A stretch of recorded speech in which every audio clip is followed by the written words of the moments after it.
Hello, go live. Go live. Hello, hello. All right, I'm live. Hello, hi. Can everyone hear me? Hi, Lauren.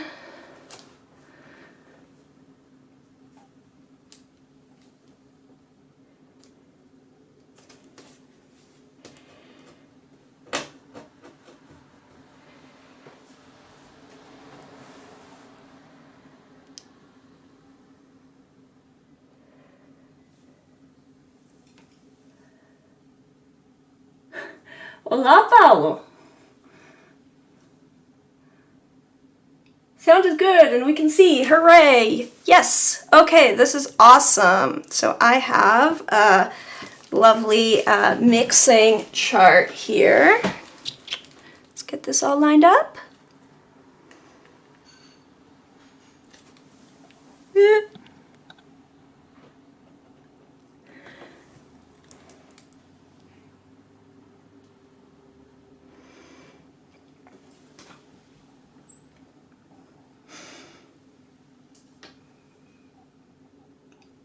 That chart is something special. Yes, it's beautiful. I'm really happy with it. It's been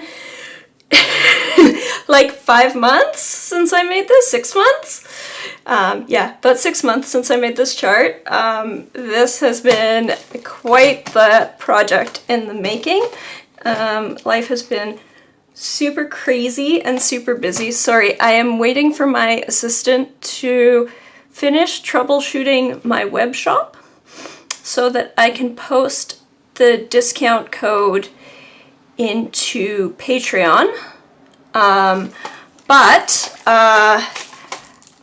I'll announce what I'm about to do as people are gathering here, because I imagine that we'll have a few people joining us as we go.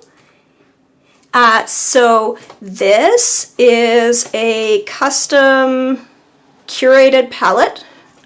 So these are Roman Schmal paints, and so I chose a selection of colors that I thought would be,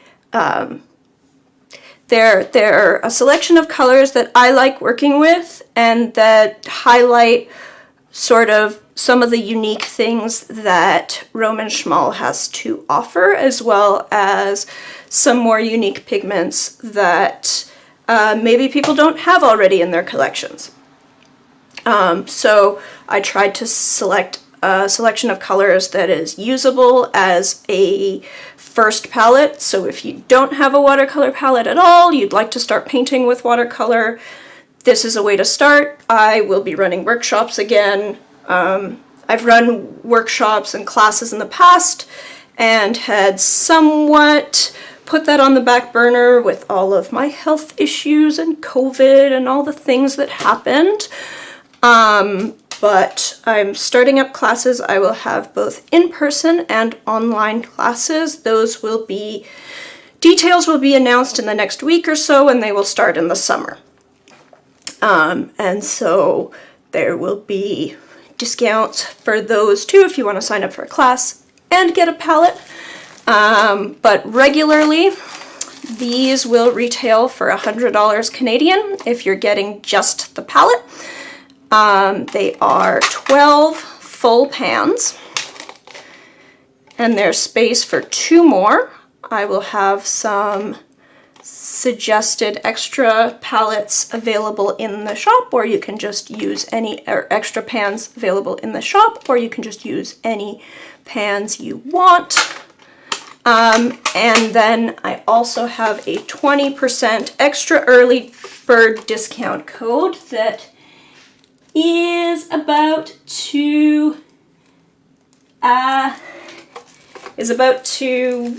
be posted on my Patreon. So yeah, there's an early bird Patreon code for anyone who wants to get this in the next week. Otherwise, it'll be, well, I mean, it's available now if you want to pay full price. If you want $20 off, there's a discount code. Anyway, I am just waiting for Destiny to verify for me where that went. Sorry. Anyway, yeah. That's my latest thing.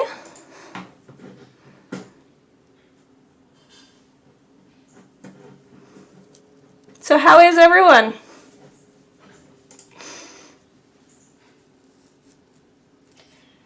I got some new watercolors today. I noticed I picked up 4 oranges in 6 watercolors, so I might have an orange problem. Well, this palette only has 1 orange. So this is Aquarius Orange, which is Diketo Parolo Parole. It's what...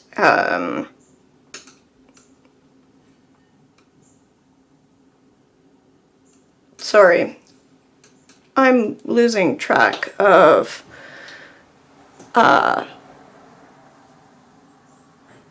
what pigment code numbers are. I used to have everything memorized. It's also available as transparent orange from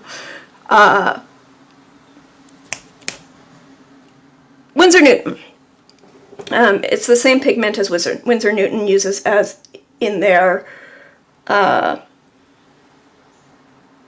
transparent orange. It is quite transparent. It has a little bit more texture than the Winsor Newton one and is a little bit more saturated, which I feel like this pigment is the most saturated, the most like transparent and like bold orange of any orange watercolor paints, but this is a particularly nice version of a fairly rare pigment.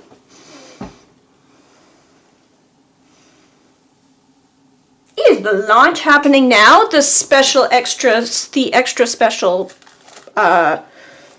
early bird launch is happening now. Okay, the palette should be available on my shop, although Destiny is downstairs troubleshooting some shop issues, so I will check with her. And I am about to, sorry, let me just double check here. Hello? I do in fact have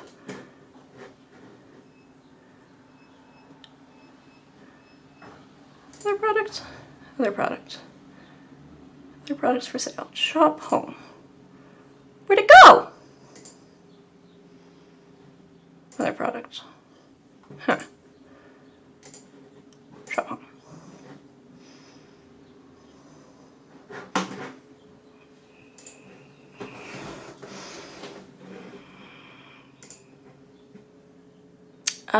So I'm having some minor shop issues, so otherwise I would send a link to where this is available to buy.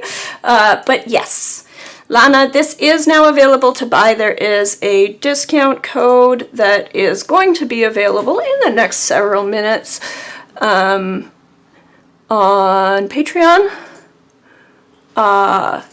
Super early bird, because what I'm going to do is next week I'm going to put out an edited video going through all of these paints and why I chose them, and also release workshop and class registrations. So you can bundle those, but I'm also offering an extra early bird for those who want this palette. I haven't even gotten so I'm gonna get custom wrappers for these. They haven't even arrived yet, because I am, you know, it takes me 6 months to do anything. Right, PO 107 can burn your retina. That's right. Yes. PO 107. That's right. Yeah, so there's PO 71, which is the more common transparent orange pigment. It's what Roman Schmal has available as what they call transparent orange. You can also get it from all the brands, Schminke, etc. But then there's the Winsor Newton released PO 107, and then they re-released it without a pigment number, but it's still the same pigment, because PO 107 was not officially assigned at that point. It has since been, I believe, although I also believe that Roman Schmal still has it just as DPP as their pigment code there.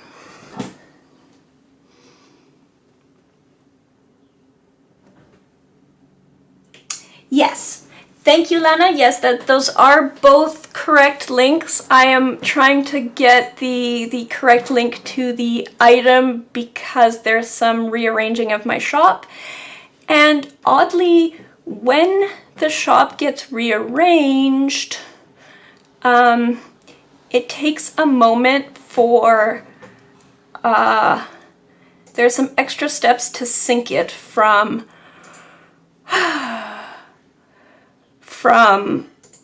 Shopify to my hosting. So I am, so Destiny is downstairs working on that for me because she's wonderful. Everyone needs a Destiny.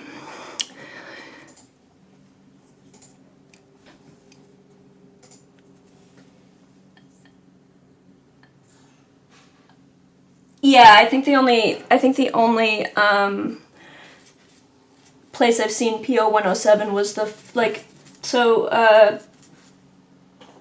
Winsor Newton initially released transparent orange as desert orange in a limited edition release, and in that release they labeled it PO 107, and then they re-released it in their main line, but then they just said pigment unavailable. Like, they didn't, but if you asked them, well, I mean, they did say it was the same as Desert Orange, that it was a re-release of Desert Orange, and if you contacted them, they would clarify that it's the same pigment, it's diketoperol PO 107, but that the pigment code hadn't been officially allocated, so they didn't want to use it in case that number got scooped.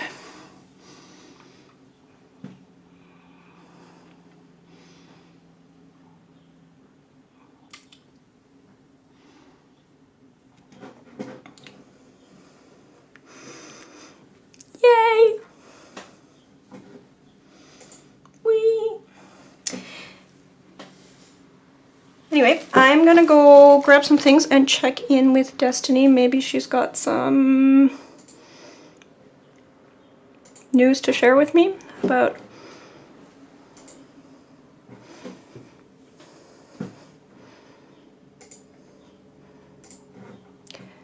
I have to say, for how much money I spend on Shopify, it is very frustrating how poorly it works.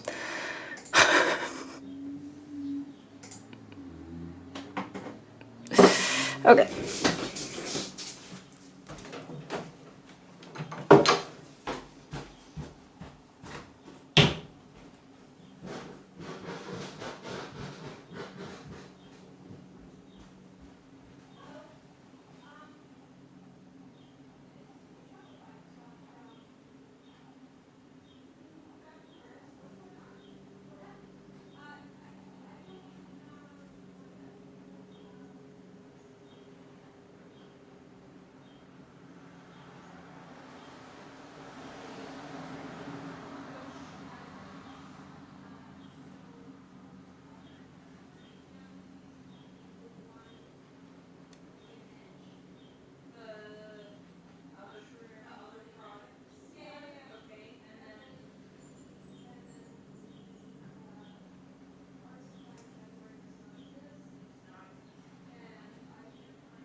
And I'm back.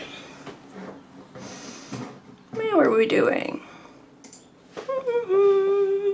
All right, so I'm gonna start showing off some stuff, and then I will have a product listing for you before I disconnect this stream. That's what I promise.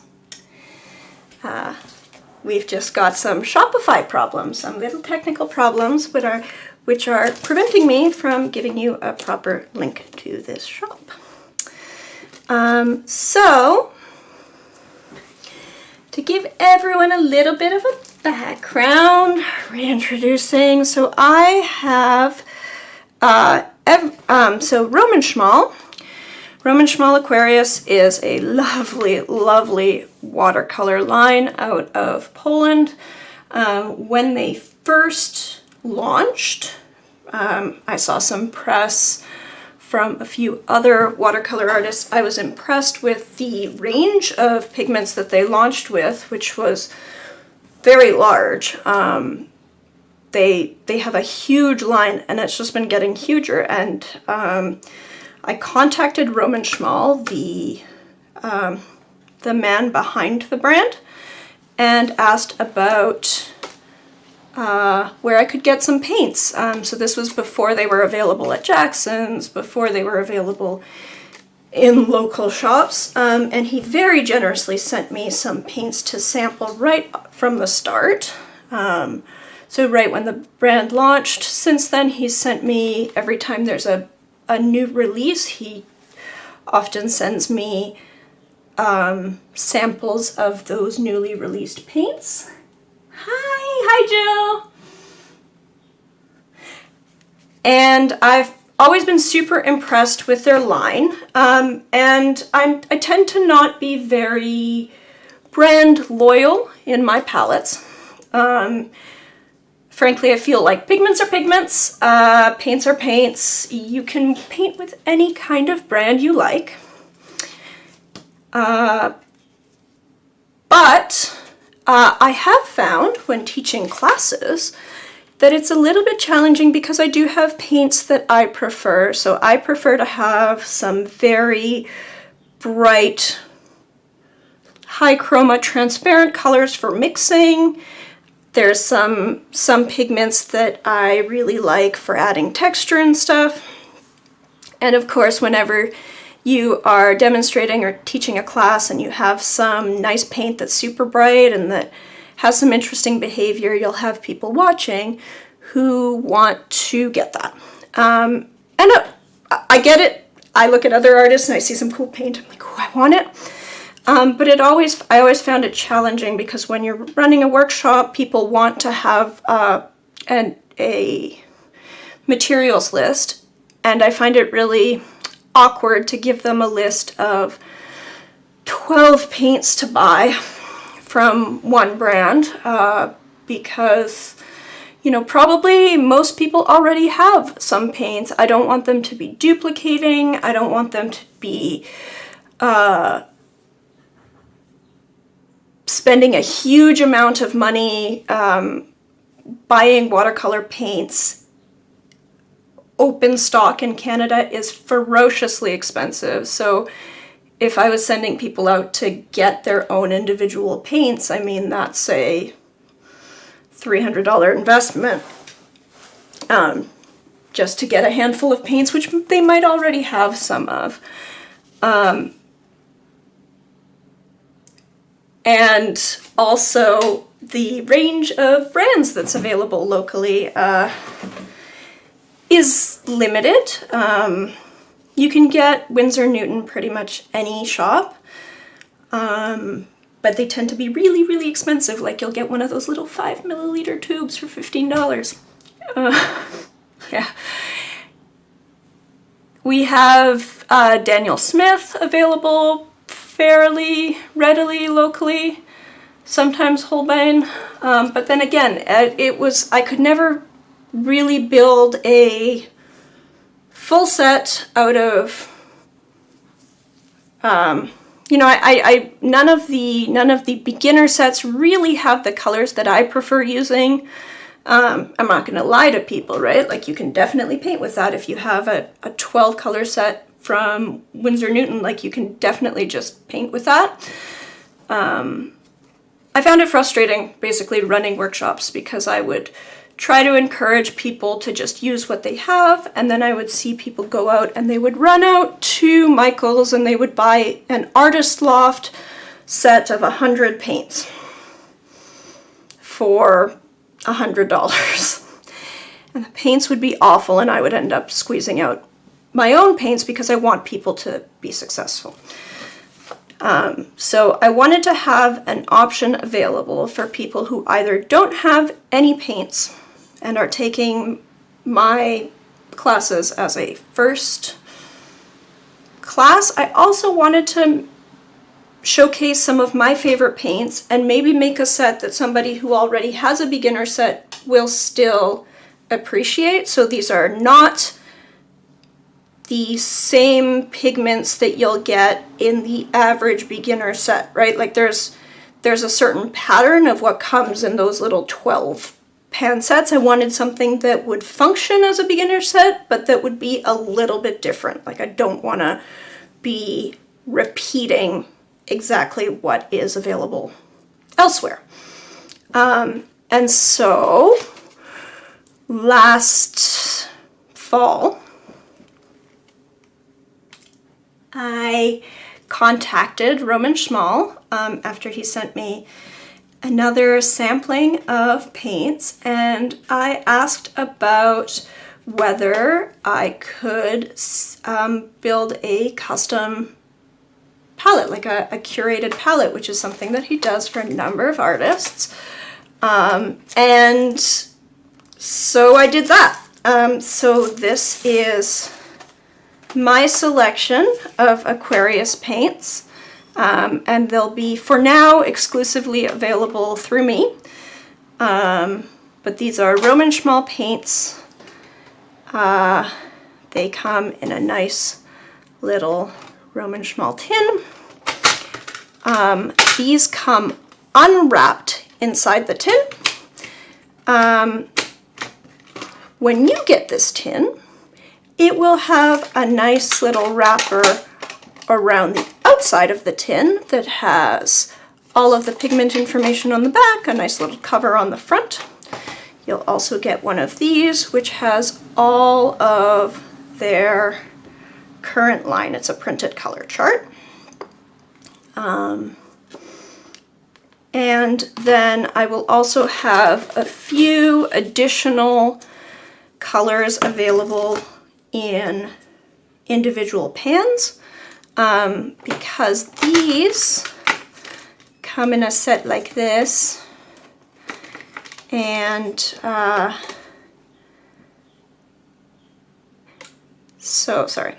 these come in a set like this, and as you can see, this has 12 pans in here, but there are 2 additional spots, and I think that's really useful because while I have an effective mixing set here, different people have different preferences, right? So for example, I don't tend to use a lot of reds. I can mix a nice red from the magenta and the orange that I have in this set, but I chose not to actually have a true red paint in this set. If you're somebody who really likes reds, it might make sense to add a red paint.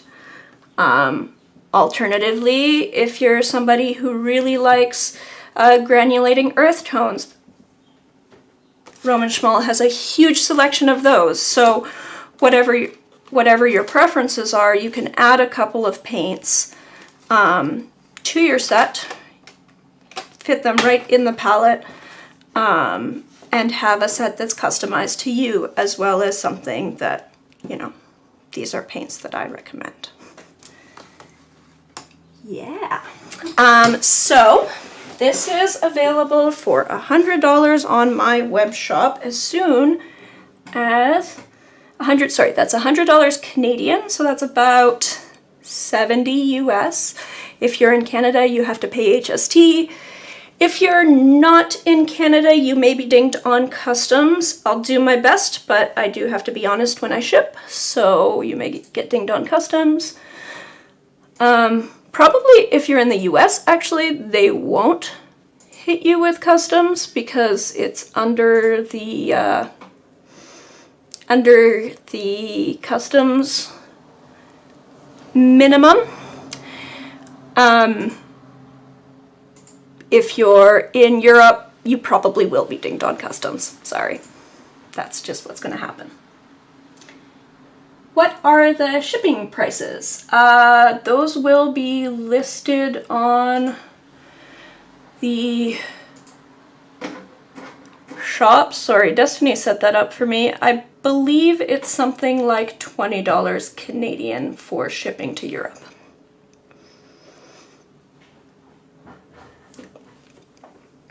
And that's for Canada Post. It's tracked, it's airmail, but it's not express or anything.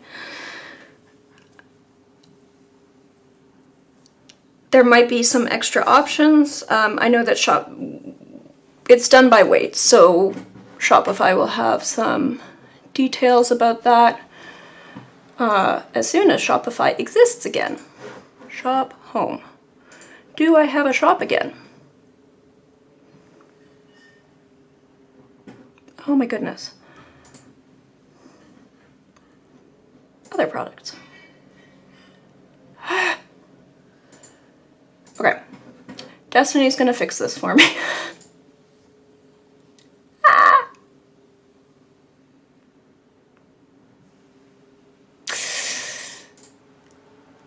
Anyway, I will also have a discount code. So there's a 20% super early bird discount that will be available on Patreon before I leave this stream today. I have somebody working on it. So then it's $80 Canadian. Again, that's much less US and euros. Yeah. So this is, as watercolor palettes go, they're fairly affordable, which is great. And it allows me to have my custom palette, which will make teaching workshops ever so pleasant. I'm super excited. So I'm just gonna push this over to the side a little bit and sample these paints. One moment.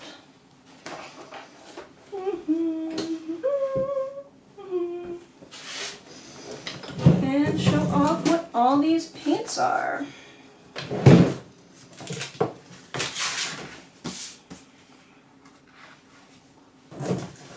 Oh, let's see.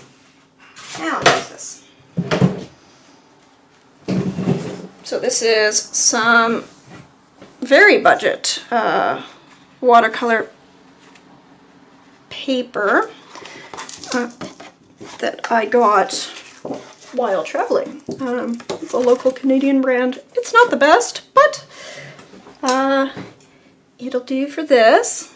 And so this is actually a cellulose, like a beta cellulose, not cotton watercolor paper. So this is not what I would usually use for most of my work, but it should still do the trick for swatching these out.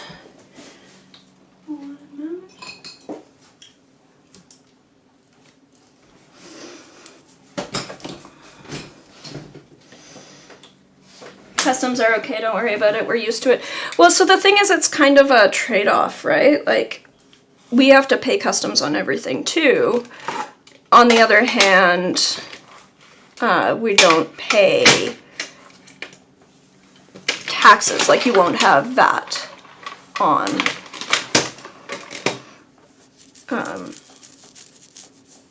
basically it replaces the VAT.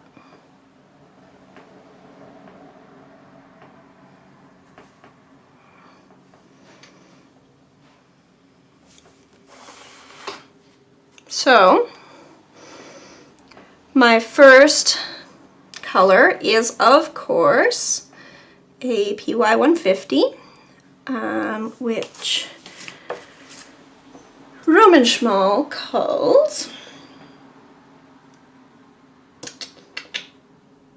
where did it go? Where'd it go?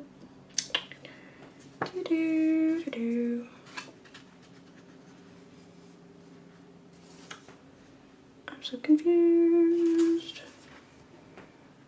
Nickel Lazo Yellow. Okay, that's what it's supposed to be. Good. So this is Nickel Lazo Yellow, my very, very favorite watercolor paint. So that's, I got this over here. That's this guy over here.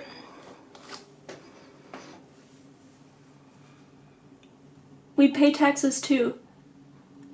Yeah, you know what? When I was developing this, there's a few people who were in on the chat, and I actually considered not putting a PY150 in here. That possibility did occur to me.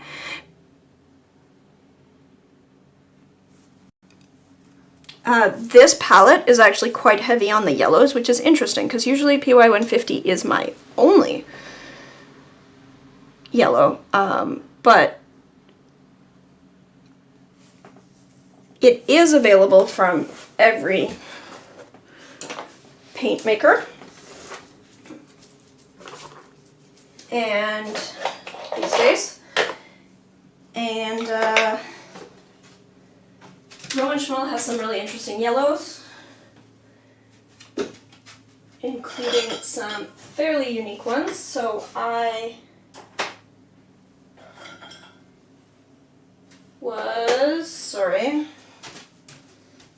for a moment considered actually not putting a PY150 in there.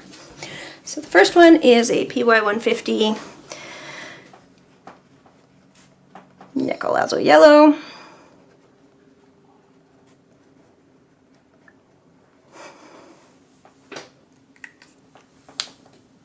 It wouldn't be my palette. It is the best yellow, yeah. It was for all of a few minutes that I considered not including PY150. I am a little bit surprised by how heavy on the yellow this palette is, because despite the fact that this is my favorite watercolor paint, it's not actually, you know, yellows in general are not generally what I would say are my favorite color. I just find this particular paint particularly unique in watercolor, but again, because I also have then their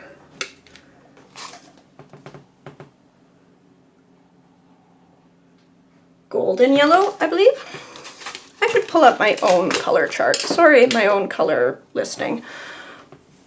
I'm going to pull up my own color listing so that I'm not referring to this all the time.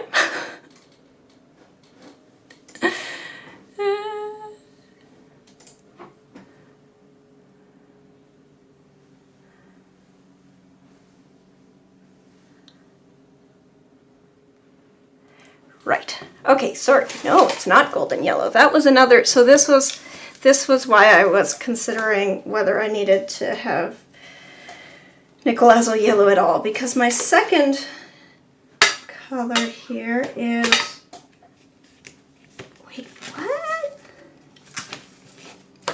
Oh, is this an older?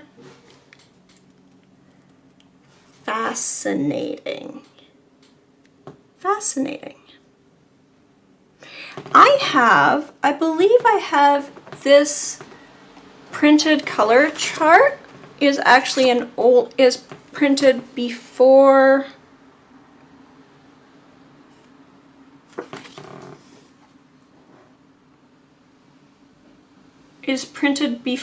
some of these paints were released. So the colors I have in my selection aren't all listed here. That's fascinating. That's fascinating. Whoops. So you're gonna get this, but it's actually incomplete and doesn't include all the things that I have in here. Okay, so this one is, it's not golden yellow. When Roman Schmal released golden yellow, I said that was my favorite warm yellow in current pigments. And then they released this beautiful thing. So this is called Gamboge Hue. It's PY97, which is, I believe, a Roman Schmal exclusive or near exclusive pigment. It is, you see the difference here between this one and my PY150? It is a warmer paint. It's definitely warmer. Nicolazzo yellow is interesting because in mass tone it can sometimes appear a little bit golden, but it definitely mixes as more of a greenish yellow. And so that was part of my concern, was like, should I replace it with something like a green gold that is more obviously, the green gold has very nearly the same mixing range as Nicolazzo yellow. It's just not as clear yellow in mass tone.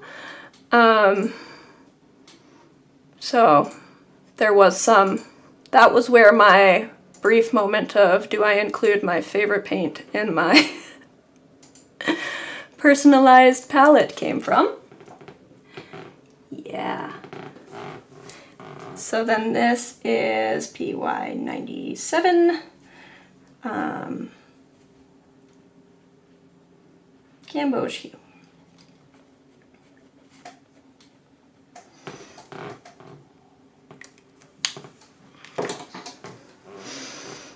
My next paint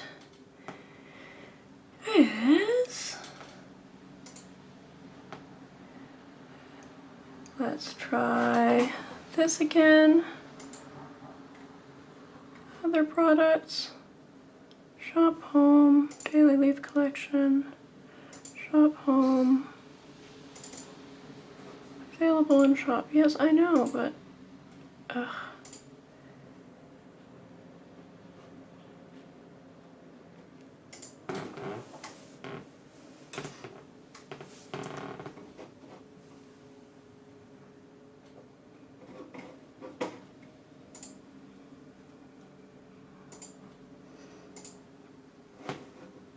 Okay, then I have Aquarius Orange.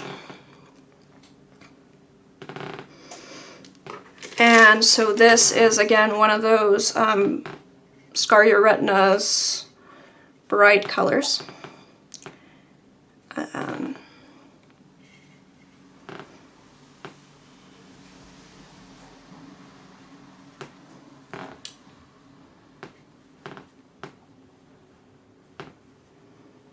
And you can see when I paint this out. So my water here where I live, we get our water from an underground aquifer that is all limestone. So we have what's called hard water. It's got a lot of dissolved minerals in it, so calcium, magnesium, and iron.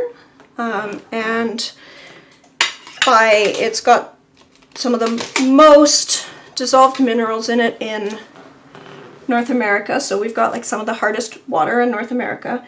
And what that affects is it adds a whole bunch of extra ionic interactions in the water, so I will get a lot more, it's clumping, but it creates sort of granulation textures in paints that are generally non-granulating. This is something that Roman Schmal is very interesting about how they handle this, where he is aware that some of these paints, some non-granulating paints, will clump together, and deliberately formulates some of his paints to play with that. So it's subtle. If you want a really extreme version of this, you can get paints from M. Graham. They are not so upfront, or they don't really acknowledge that their paints do this.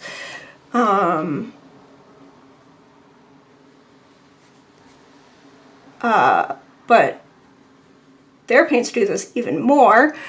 Roman Schmal is very clear about which of his paints have this tendency. So what it is when you have very, very small light particles, so what tends to be the most transparent staining colors, they tend to also be these really tiny hydrophobic particles. And if you have any kind of ions dissolved in your water, or even the fact that water itself is lightly ionic, it will rearrange itself, and all of those particles will just clump together, and they'll create what you can see here is a little bit of a texture. So this will depend, like how pronounced this is will depend a little bit on the water you use. Because I live somewhere with very, very hard water, and I don't tend to paint with, I don't tend to get distilled water to paint with, mine will be more pronounced. Now, in my home studio right now, I'm using just my tap water, because I kind of wanted to show this, but I do have now, in my house, I do now have a RO filter. So my paints can be a little bit less wild and unpredictable because I can use RO water, which has a lot reduced dissolved mineral content. Yeah, the paints start flocculating. Alex says hi, she can't be here right now, but hopes you're okay. Da Vinci and the brand that shan't be named also have PY97. Aha! Yes. Yep, Da Vinci is a great brand too. I have, yeah, brand that shan't be named, shan't be named. Yeah. Flocculating is absolutely the correct term here. I'm always torn between using science words and explaining like I'm 5.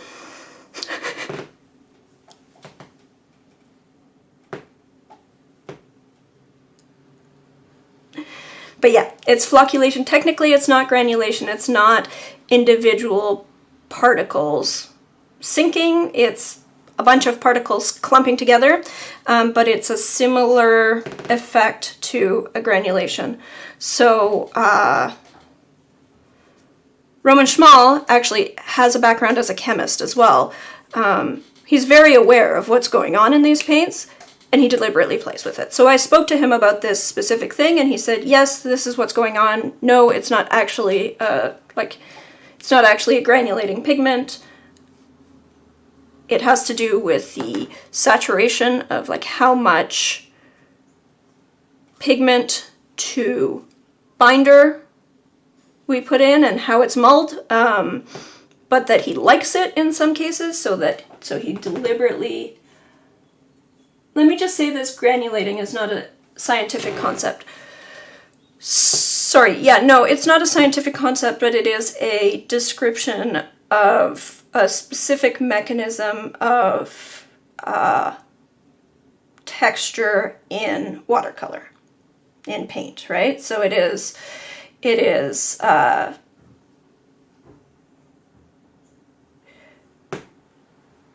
a sedimentation thing. use science words. Yeah.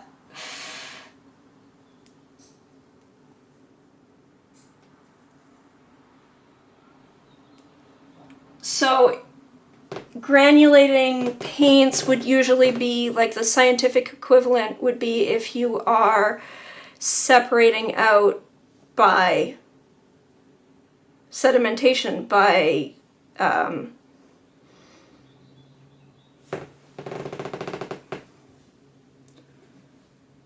yeah, you can absolutely plan for flocculation. The thing is this, oh, I really need to get back to blogging or make a video about this, because I was so confused when I started painting, and I put out a whole bunch of videos about what is going on with, or videos, a whole bunch of blog posts about what is going on with my M. Graham paints, because my M. Graham paints would just, they had this massive effect, and I did actually contact M. Graham, and it didn't get anywhere. But it took me a while to figure out, no, what it is it is specifically certain paints. It's specifically the most hydrophobic paints. It actually took mulling my own paints to start figuring out what was going on. Yes, please make this video. Okay, well, yeah, that's definitely a thing I can do. I'm back on the video making train. Finally. Man, the last few years have been a whirlwind. Things have been getting better for the past year or more, but it's just a, you know, 2 steps forward, 1 step back. There's been a lot that's happened. Yeah, it's slow going. Okay, so then my 4th paint here. This is an interesting order that these have been placed in. I wonder whether I have to rearrange all of them.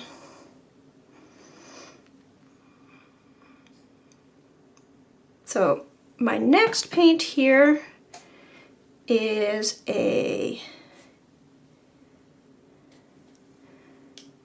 magenta.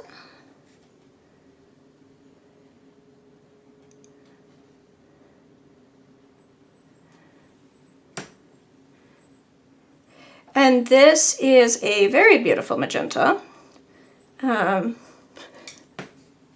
Schmal is working on an even more beautiful one, which is super secret.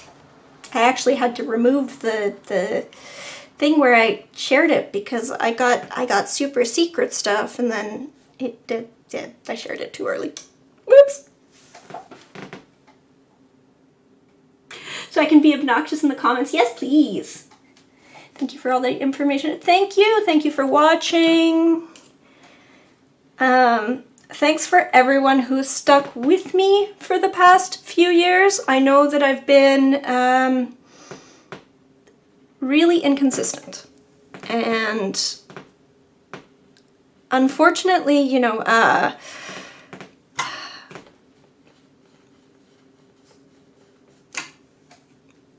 just want to drop some water in here, drop some paint in here, see how this behaves.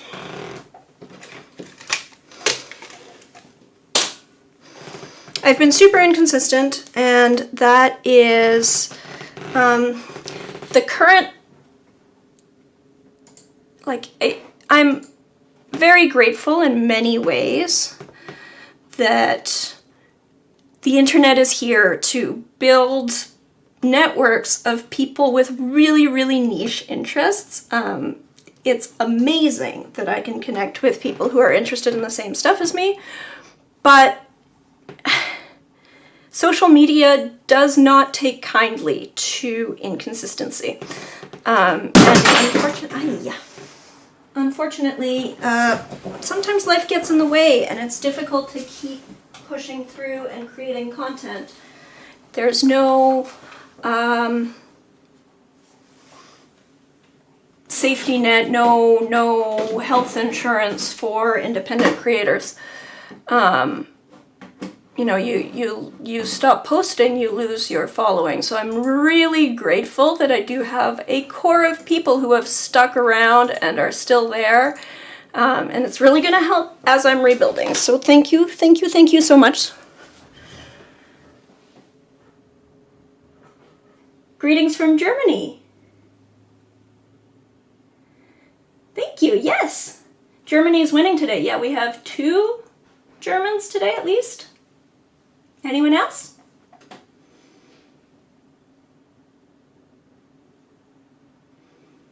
I've missed your content, but you've had a lot you've been dealing with. I'm delighted that you're feeling up to creating content again. I absolutely am. It's interesting because I still have a lot of fatigue and I still have, so it's a lot slower going, especially rebuilding. Like I feel like as I'm rebuilding, it will start snowballing.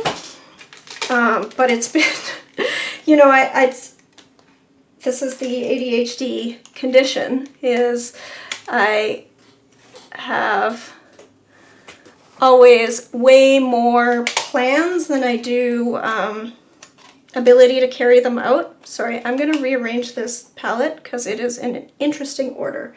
And I think I'm just discovering that I'm going to have to do this for all of them. This is going to be fun. I believe that it's this one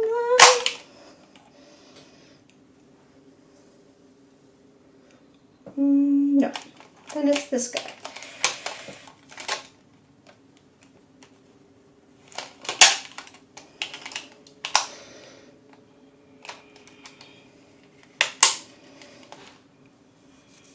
Sorry, still just rearranging so that I match my mixing chart.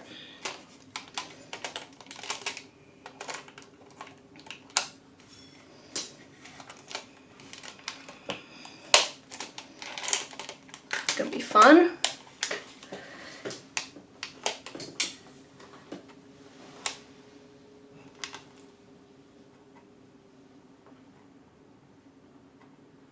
Okay, good night.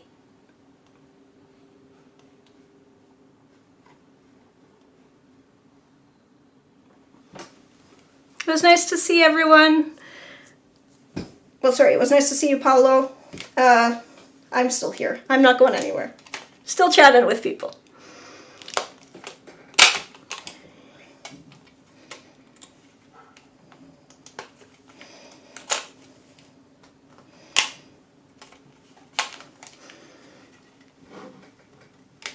Let me see if my shop is fixed yet. Is my shop fixed yet? Oh my goodness. Is my shop fixed yet? Does not appear to be fixed yet. What is this?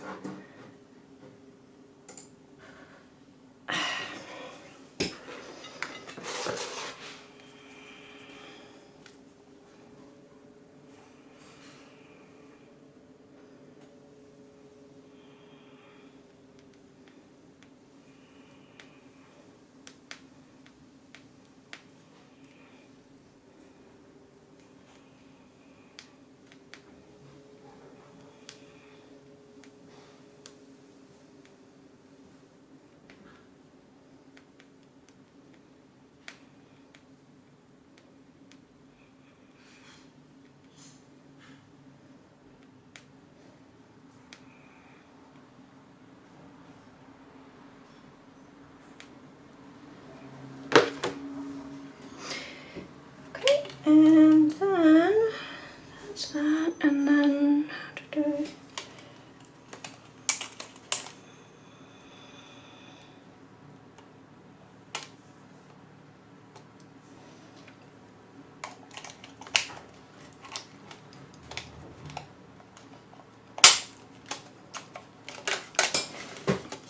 so you can see the difference. Like these are both they're similar size of pigment particles, but this one has been formulated to have a higher pigment load specifically so that it will do these little clumping things. and this one hasn't.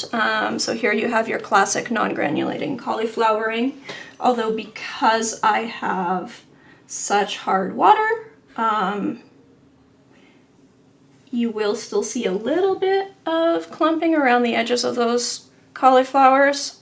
Here you absolutely just have just that flocculation pattern, something more similar to what you would see in a granulating watercolor paint.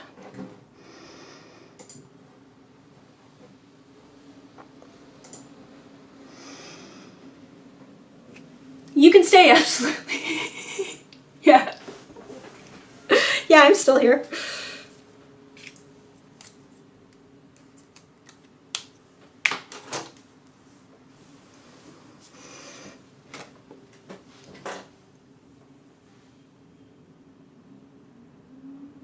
I feel the clumping can dry back to a, you can control it to an extent. Like if you mix it up really well, so it'll separate right on the palette. Like that's where it's really most noticeable, is right on a, if you have like a ceramic mixing dish and you start adding a bunch of hard water to it, you'll see these clumps form, like right on the palette even when it's wet. Now if you mix that up really good and you apply it without a lot of water on the paper, you can definitely minimize it. In very wet washes, it's just kind of unavoidable. So it's an interesting effect. I don't mind it now that I know what's going on. I found it really unpredictable as a beginner when I was told this is a non-granulating paint, and then it's definitely creating these like insane textures, like much more than any, you know, supposedly granulating paint. It's creating these huge texture patterns, and like, well, what's going on? Like, I don't understand this. This isn't what's supposed to be happening. So that's that. Okay, sorry. Really risking this mixing chart here. Yeah, I have the bad batch of PR168 that flocculates heavily. The bad batch, sorry, is that from who? From where? From what? Is this like an M. Graham thing? I feel like I have all the bad M. Grahams, but I don't think it's, I think it's actually all of them. Well, I don't know. I also have a issue with smelly M. Grahams. M. Graham was very briefly my like ride or die favorite brand until I started getting frustrated with all of them. They have a few very, very nice colors in the cobalts. Some of the harder to re-wet things are really nice there, and they are extremely affordable where I live. Okay, so here I have an Indian Throne blue. Is that what they call it? So some brands call this Indian Throne, some brands call this Indian Throne, and some brands call this something else entirely. Let me just double check what Roman Schmal calls this pigment. So this is, again, this is where I've gone a little bit different from a standard palette, and this was another discussion that I had with people, is do I include in ultramarine or do I go with this Indian Throne? Ultramarine would be a more common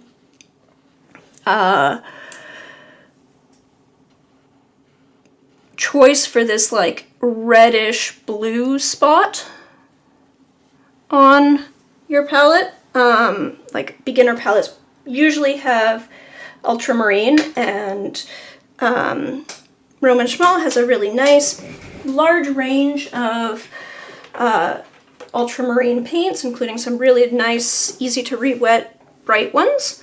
So they definitely have some great ultramarines. If you are a blue person, you like your ultramarines. Yeah, okay, so this is Indian Throne is what they call it, and this is PB60. Again, you can see this is, because I have extremely hard water, you can see that there's some texture forming here. This is listed as a non-granulating paint, and it will not granulate if you don't have my water.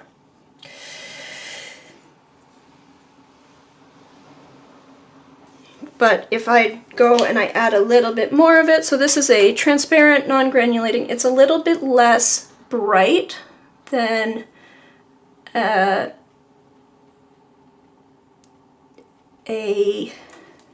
it's a little bit darker and duller, more reddish than you would see in an average ultramarine. It's like a purpley blue jeans color. It's really nice for shadows, and again, if you're getting this palette but you already have other paints, then you're adding some stuff, because usually PR122, although it's a paint that most brands carry, it's not commonly the magenta that's used in your basic palette. More commonly you would see something like a PV19, which is a little bit more on the reddish side, a little bit more of a pink versus like a true magenta. So I prefer to use a PR122 magenta, but it's a little bit different than what's in a beginner palette. Usually Indian Throne is a little bit less bright, so it's different pigments. You can still, as you can see from this mixing chart, you can still mix quite a large range of paints, and this is closer to what I would prefer in my own personal palette. But it is also, I hope, useful for people who maybe already have some paints but want to experiment some more. There was a lot of thinking and back and forth as I decided what I was gonna do.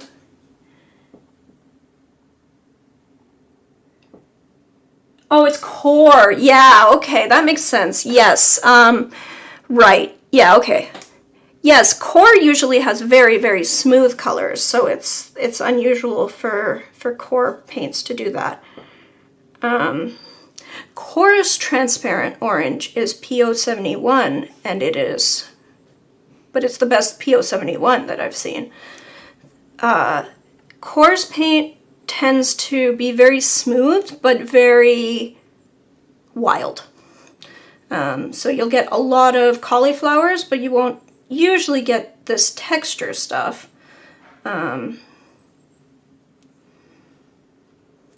This texture stuff is usually, I mean, there's a fair bit of it in Roman Schmal paints, which doesn't bother me because A, they're not smelly, and B, they,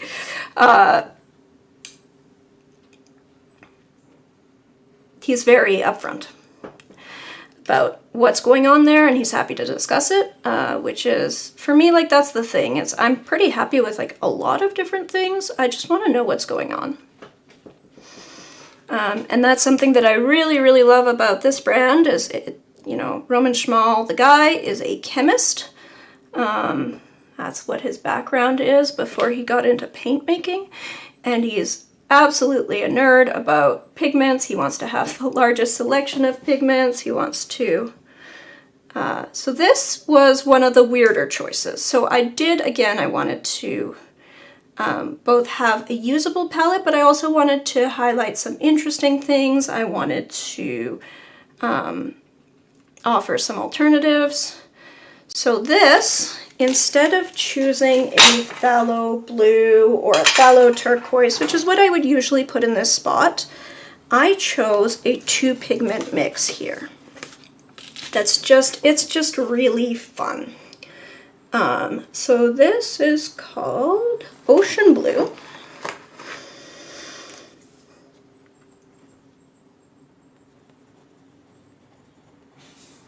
And it is made with pea BR24, which is a Naples yellow, and PB15:3. So PB15:3 is a phthalo blue. It's what you would see in most beginner palettes for this greenish blue shade. We're almost in a frame.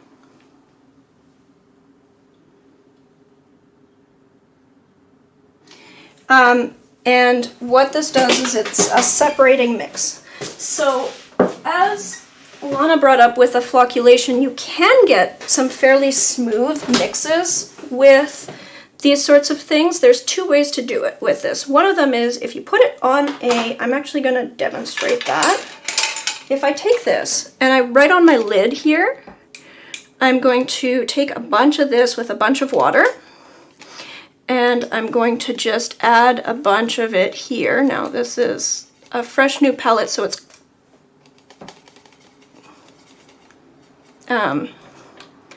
pooling a little bit more than would be ideal. But if I take all of this and I add a whole bunch of water, I add a whole bunch of pigment, and I let it set for a while, I might get a ceramic plate for that. Then it'll separate and you can just use the blue if you really need just a clear blue, or if you apply it with not a lot of water, it won't separate as much and you can just use it as a mixing color. So again, it is usable as your only mixing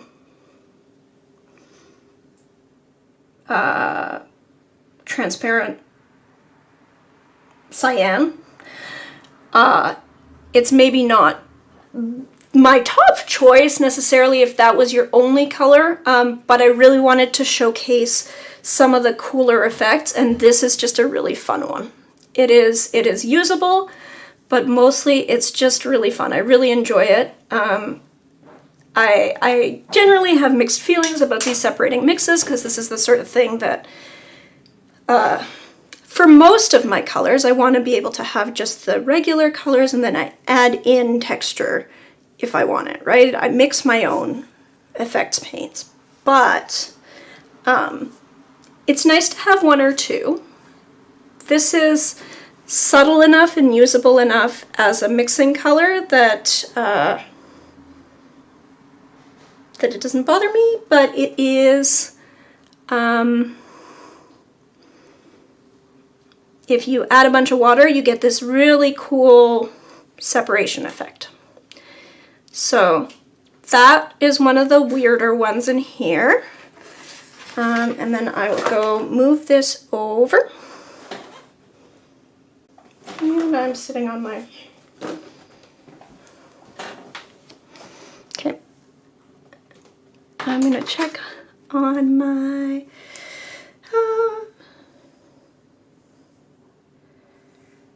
do I have a... Why is my mom calling me in the middle of a live stream? Seriously, Mom? You know I have a live stream. You know I have a live stream.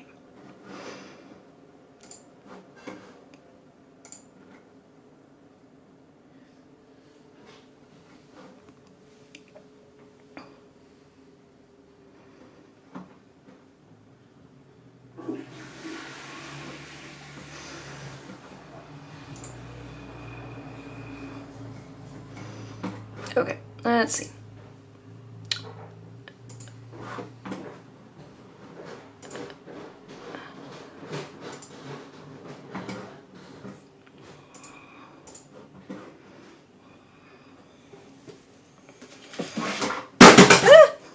Sorry. Okay, that's that. And do I have... It's not... I don't know what's going on with my shop. Sorry. Aha! There it is! Okay! Yay! Yay! Yay! Okay, this exists. Cool. Cool, cool, cool.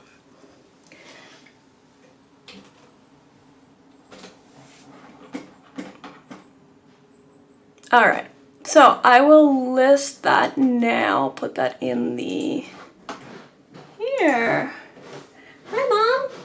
You just called me a little while ago while I was in the middle of a stream. So here is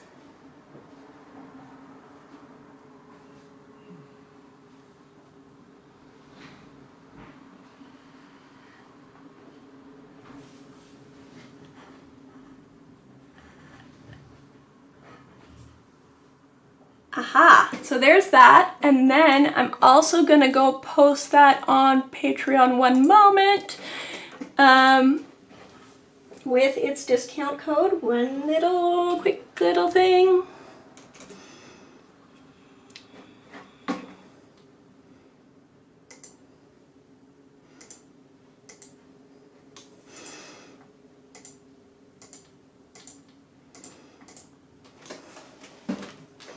All right.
Sorry, one moment.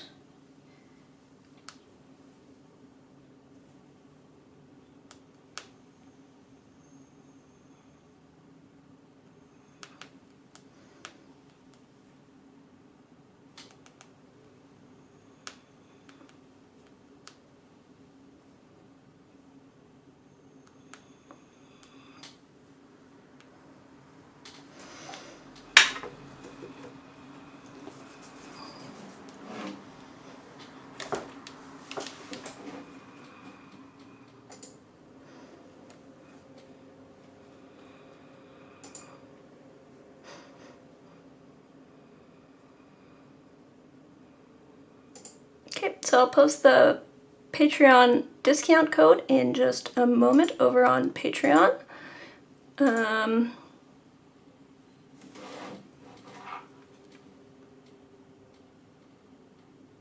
Jinx, yep. Okay, so that is Ocean Blue, and I will keep on going down here.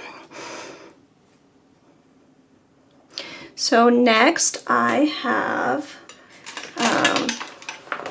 so I really like cobalt teal colors, but they're a real mixed bag, right? They're all just a little bit different, and some of them are definitely nicer than others.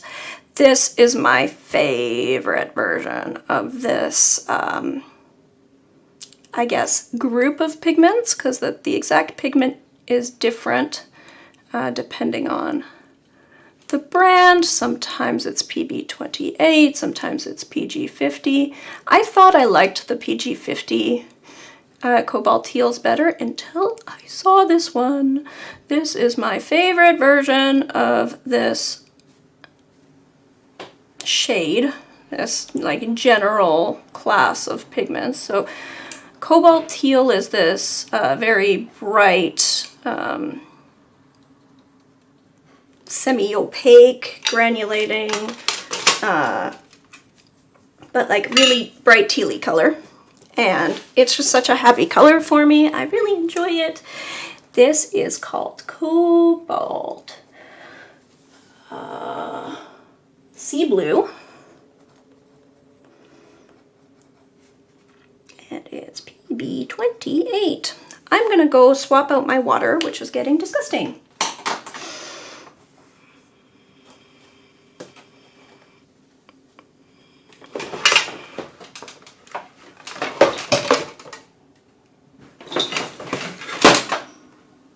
Too many things on this desk. One moment.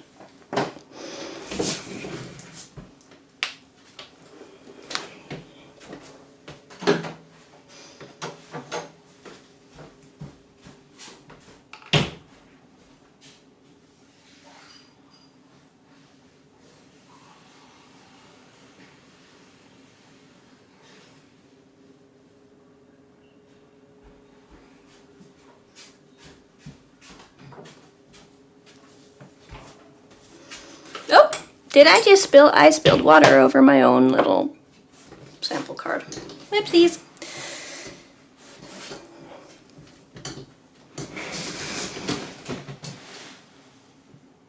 Is that PB28 a thick paint? Looks a bit cerulean. It is, it's like it's brighter than a cerulean. It's more saturated, more like higher chroma. Than your usual cerulean, but it is in texture fairly similar to a cerulean. It does have quite a bit of a pronounced granulation pattern. So it's similar in tone to, say, PG50 from Core, I think you might have experience with. Their Cobalt Teal, but their Cobalt Teal is very smooth. This has a very pronounced granulation texture.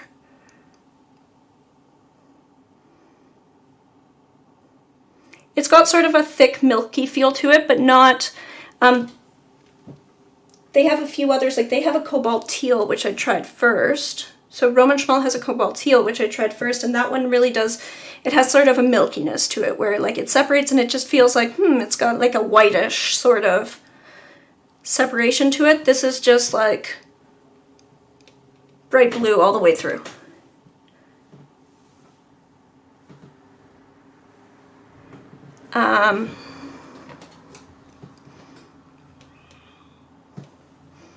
Or bright teal, rather, not really bright blue.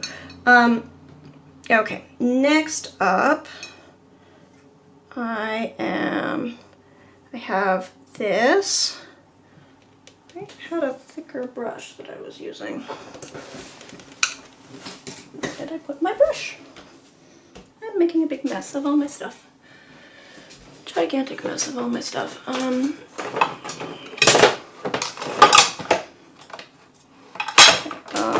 Oh, there's my brush. There's my brush.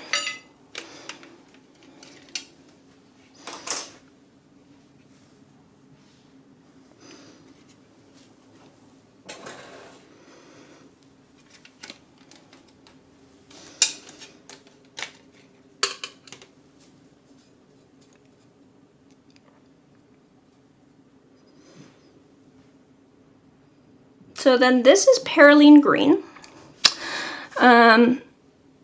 This is actually a fairly uncommon pigment to find, again, in beginner palettes, but it's fairly widely available. PBK31, so it's in the black color index. But I did get the 31, didn't I?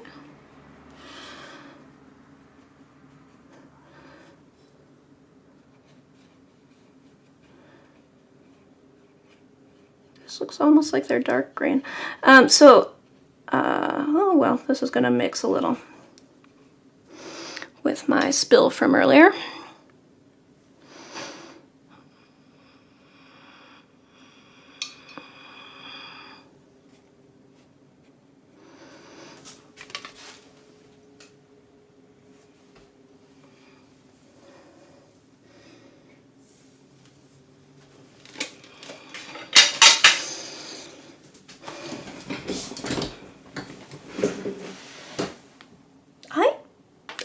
beginning to wonder whether I got... Okay.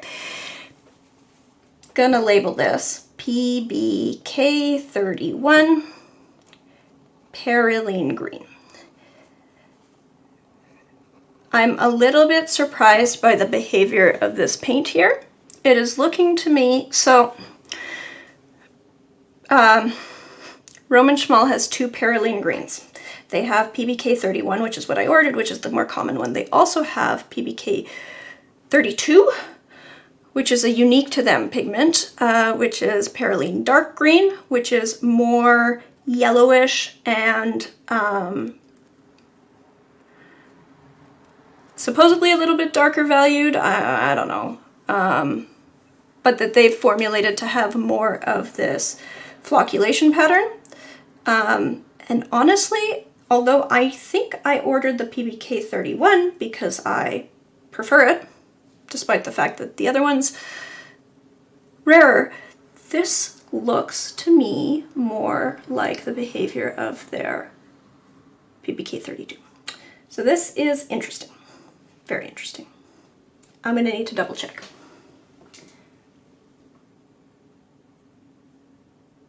I have M-gram Perylenes. I do think it granulates. That reminds me of PG26.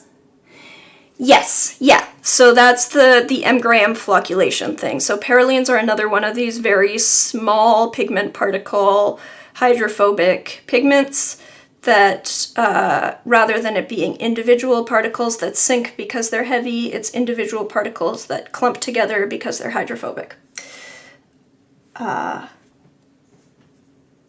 So M-gram paints pretty much all of the transparent non-granulating paints. So they're quinacridones, they're azos, they're Perylenes.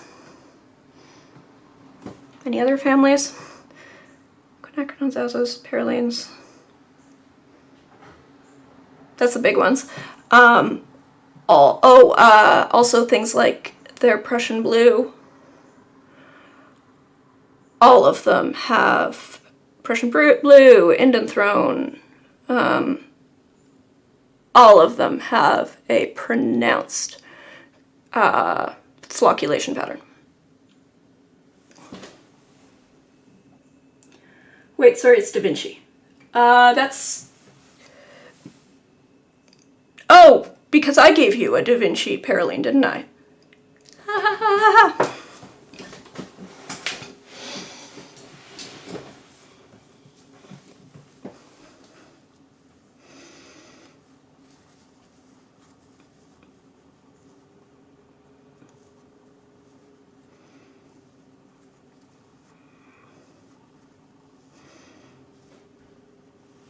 Boom. Okay, and then let's see here.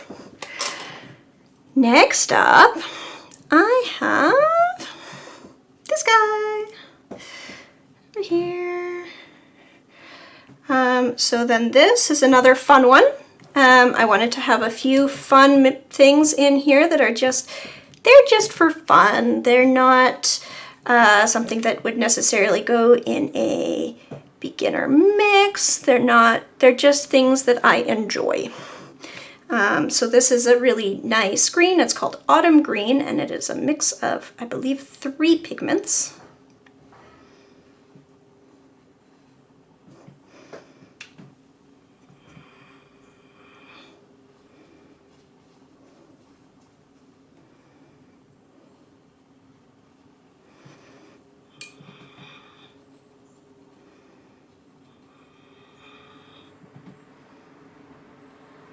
So I'm going to add some more water to try to show you this separation.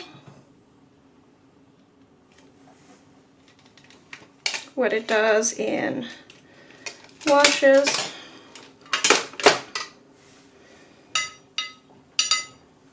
This is surprising to me. I don't know what's going on here. This looks so much more like their PBK32. I'm wondering whether I got the PBK32. Which is fine. But if I did, I would like to know so I can put it on my, so I can change my packaging to reflect that.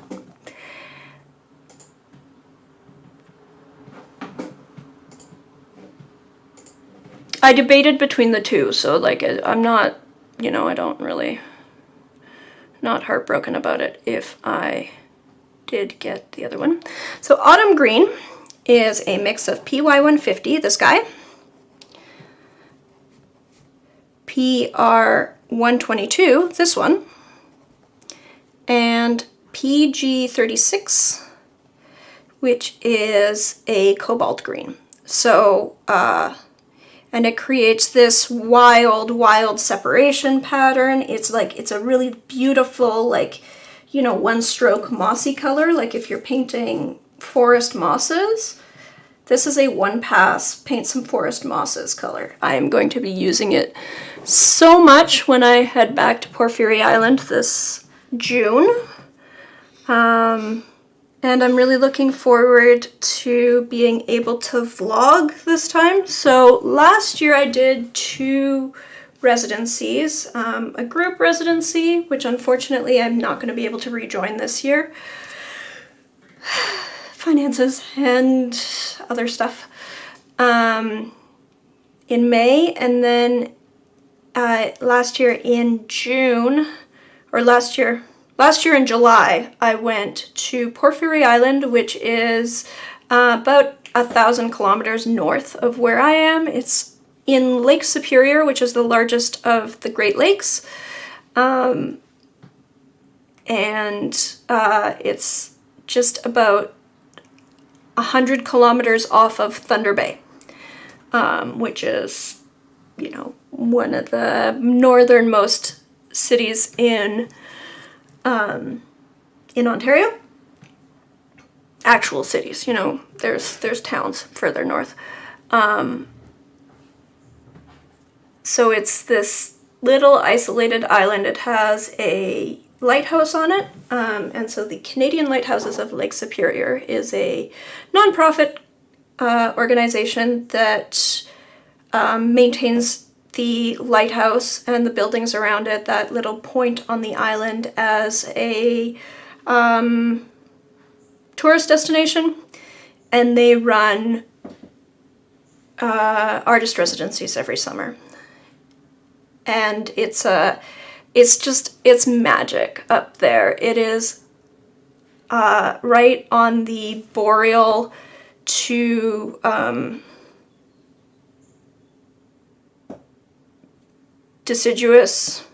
temperate deciduous divide. And so, and because it's this little volcanic island, in the middle of the Great Lakes, it is, I mean, it's a it's a little patch of rock in a cold lake, so it is, it behaves as a more boreal environment than the surrounding landmass. And it's completely undisturbed because nobody lives there.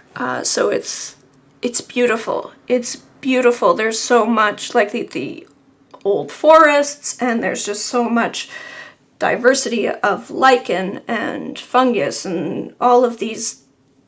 It's magic. I went there for a week last year, and I begged them to let me stay longer this year because I spent a week and I was just dazzled. And unfortunately, I didn't have a battery bank. I only brought my phone. I didn't have a battery bank. My phone didn't want to charge on their solar chargers. It's mostly off-grid. Like the house there doesn't have electrical other than a small solar converter to like charge your devices. And my phone was not getting along with the solar converter, so I had very, very limited tech. I took a few pictures, a few very short videos, but I wasn't really able to capture much.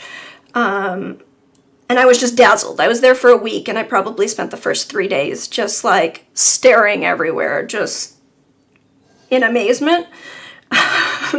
So I'm coming back for 2 weeks. They're putting me up in one of the yurts that should be fun. I'm gonna go in June, and so I'm gonna catch the longest day of the year, which up at that latitude, you know, it's midnight sun. So I'm really excited for that, and I am hopefully part of what I'm doing with selling these palettes and starting workshops again, getting my videos underway, is I'm hoping to snowball, and one of the things that I'm hoping to do is to get a proper vlogging setup going, so I want to get a DJI Osmo Pocket 3 vlogging camera so I can take you along. With that, I'll bring a battery bank and show around some of this really, really, really beautiful nature. I'm so excited to be going back up there this summer. And I see this, and that to me just looks like, yeah, that is the mosses at the bottom of like an ancient forest, all in one stroke, right? Like that is so neat the way that separates out. I love it. Anyway, that's my little excitement of the day. I'm happy.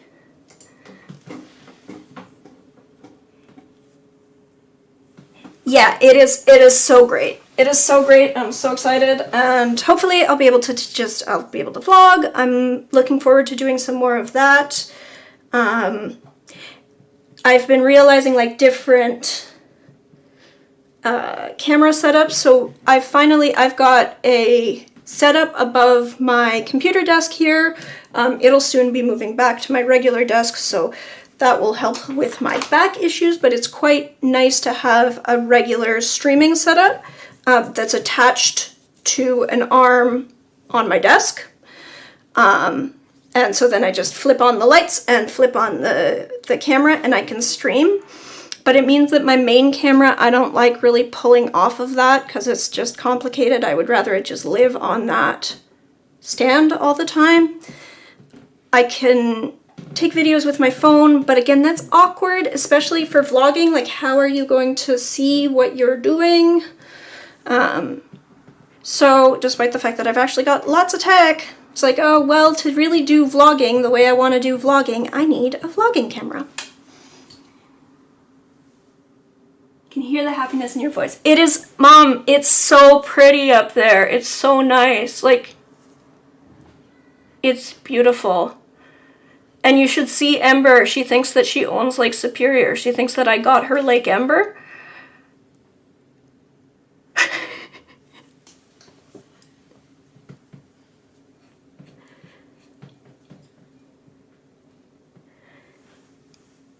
It's beautiful. It's beautiful. So I'm really looking forward to that, and hopefully I can share that.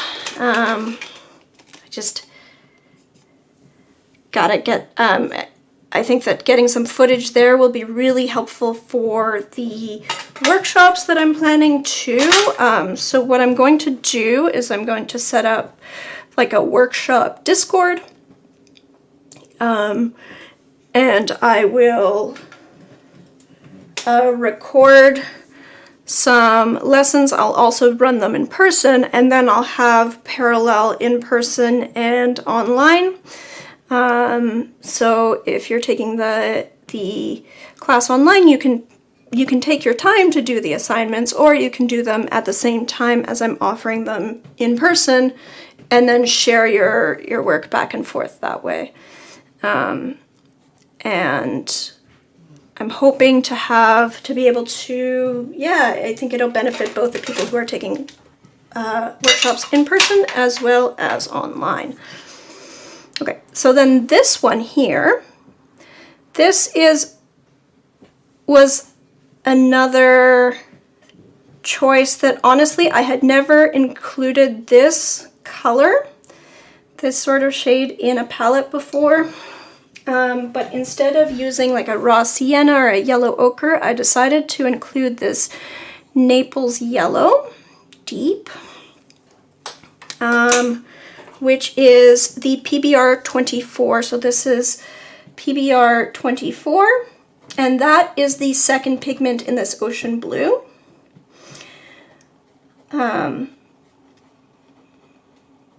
So if you wanted to do something like this ocean blue, but you wanted to have more of a, like, add more of the sand in this sandy beach. You can make channels on Discord only available to certain roles and give your students the role for the workshop. Yes. Yeah, exactly. So I can do that. I probably will.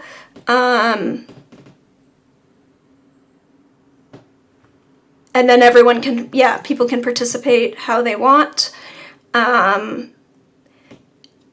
Anyway, then the videos will just be available forever. The like, archived feedback will be available forever. So you can take your time and revisit the class as you want, but you also have the ability to interact in real time with other students, which I know for me, with online classes, like, that's how I stay engaged. It's difficult if you're just doing the thing on your own, right?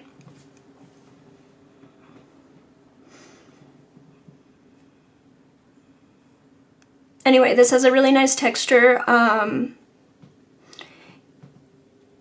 It functions as almost, like, because it's so light and a fairly bright version of a Naples yellow, it functions as a third yellow. It has actually a surprisingly similar mixing range to this Gamboge hue in many ways.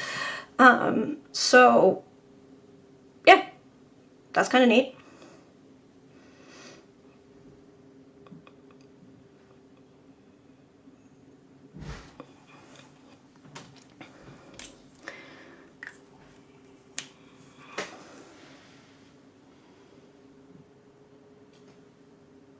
No, that's great. Yeah, so I am going to, sorry, yes, I said make a Discord.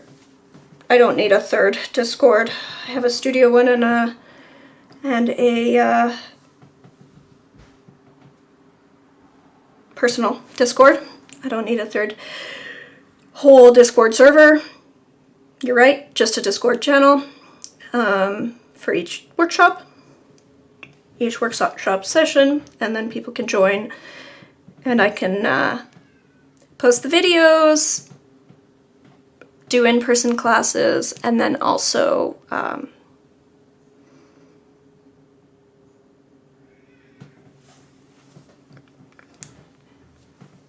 also interact then with people online, and people can interact with each other, which means that for the people who are in person, they get the benefit of a smaller class size and direct attention, but they also get the benefit of being able to interact with this broader community. So I'm hopeful that that'll all work. Yeah, I mean, I try to plan my classes, like, I know everyone has different wants in terms of how they like to learn. I know that there's a market, for example, for, single paint night, like, product-based workshops where it's like, follow a step-by-step thing and you end up with a painting that's nice. That's not how I prefer to learn. I feel like because that's not how I prefer to learn, it's probably not the best way for me to teach. I wanna teach the way that I would prefer to learn as much as possible. So, I mean, honestly, I find that I learn a lot through teaching. Like, there's a certain amount of, like, organizing things in my brain that happens by teaching. And so I am, I'm really glad to be getting back to it.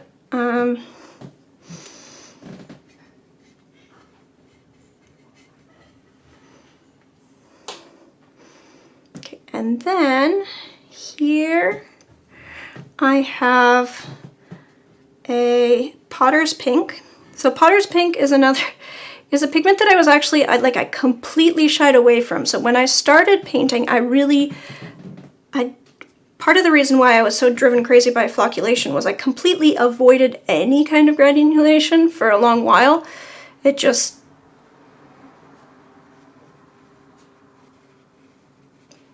I didn't really know how to deal with it. I needed the control of like, here's a bright, saturated, clear color. Just worry about the color, don't worry about the texture. And a few years ago, I started playing with texture, and I was surprised how much, like I thought, oh, a dull pink, I probably will never use that. But it is a granulating color. Now, Potter's Pink from many brands is quite difficult to re-wet, like it's sort of a notorious pigment that way. This one is both relatively saturated, relatively pinky, like some of them are more brown, and also quite easy to re-wet. So this is one of my favorite versions of Potter's Pink. But actually Potter's Pink generally is now in all of my palettes. I find it's super useful for adding a sort of texture like this gritty texture that you get on old leaves or like dried foliage, and like neutralizing down a whole range of different colors. So I end up using, I go through so much Potter's Pink now.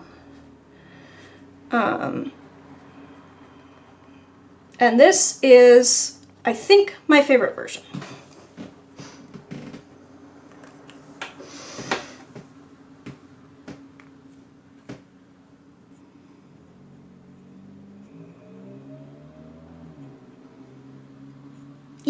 Yeah, so like I like that it's low pressure. I like that there is some incentive to like, well, you do want to participate in the class, right? Like you want to get feedback, so you do want to do it in the moment.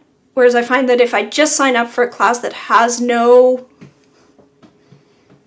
structure to that, then like the chances of me ever finishing it are pretty low. But that, yeah, if life happens, like, there's a few things that I've had to abandon and that I'm really glad that they're still available to me. And that I can revisit things where it's like, yeah, that was a thing that, like, that was really useful. That was a really helpful thought. That was a cool way of thinking about things. And so anyway, so I do want to offer that. And so I'll have edited videos as, like, lessons.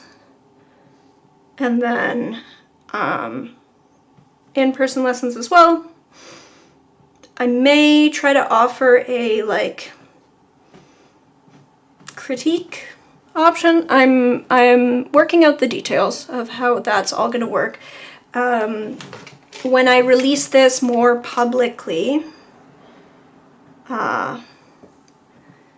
know, start posting links everywhere on all the social media when I release this paint palette more publicly.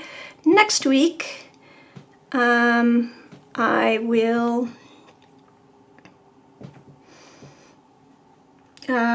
also have classes at that point, so like registration for classes available.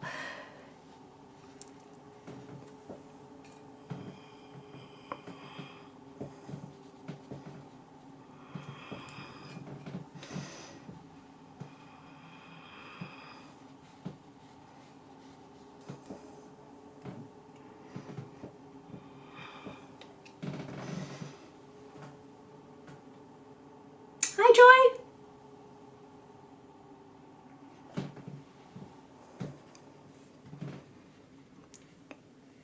Yeah, I'm also going to start up the Patreon things because I also need to trial some content.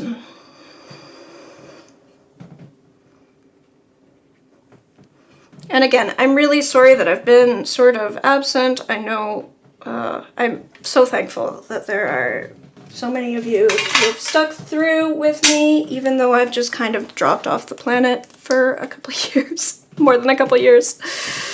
And then this last one, which did I end up choosing here?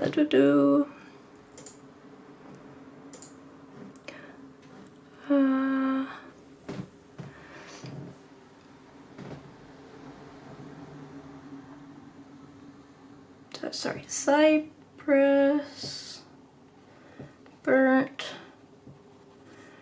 umber, deep. This is a nice deep dark brown, a little bit different from the burnt sienna or raw umber that you often see is as the choices in a beginner palette. So yeah, so this is the selection of colors that I landed on after much playing around and experimenting with the large selection from Roman Schmal. As you can see, they do mix quite a full gamut of colors, but I tried to include some of my favorite colors and some things that are a little bit different from what you might get in a regular beginner palette, just again to add some variety for people who are getting this not as their first palette, because I feel like that's probably most people buying big full pan palettes, probably. Did I get...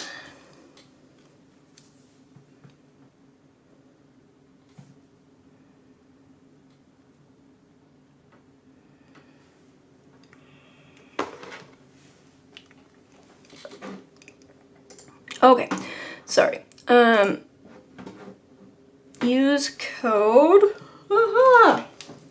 And I'll add the code here.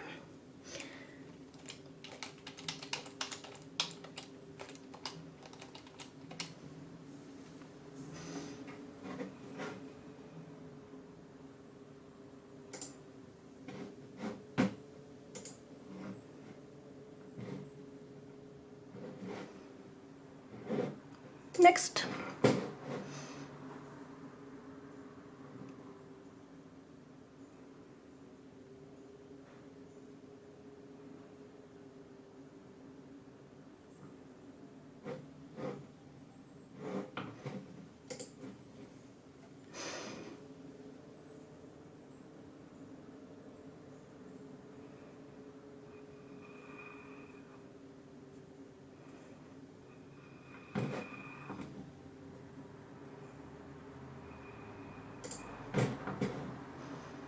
All right, so I now have, there is now a link up on my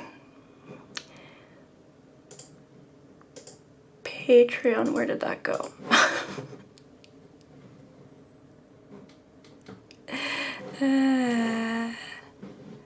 Share post.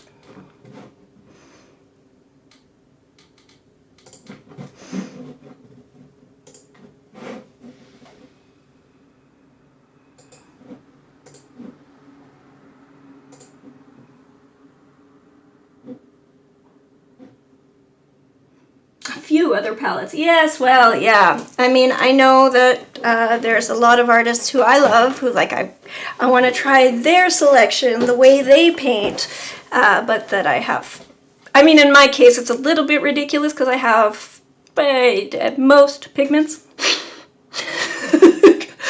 my watercolor collection's a little crazy, but.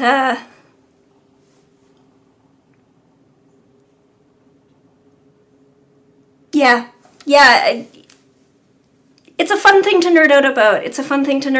And it's something that, you know, I have this like little bucket list of like little career goal things. I was just talking to Destiny and Jordan about some of them. So, actually, this is another thing worth asking is, there's a lot of things in my life that are sort of related to my work. Like, I'm a really big gardener. I've mentioned this in a few live streams, but at this point I have about 1,000 square feet or 100 square meters of garden space across my property and neighbor's property where I've got community garden, sort of, where I'm gardening the neighbor's garden, basically, backyard. And so that's enough for me to produce, I believe I'm going to be able to produce 80% of my produce in the coming year. I'm getting into some seed saving. I have a lot of, so there's a lot of like plant stuff that's sort of related to my work, but it's not art. I never know, like, should I post that on my YouTube? Like, should I be posting gardening content? What do you think?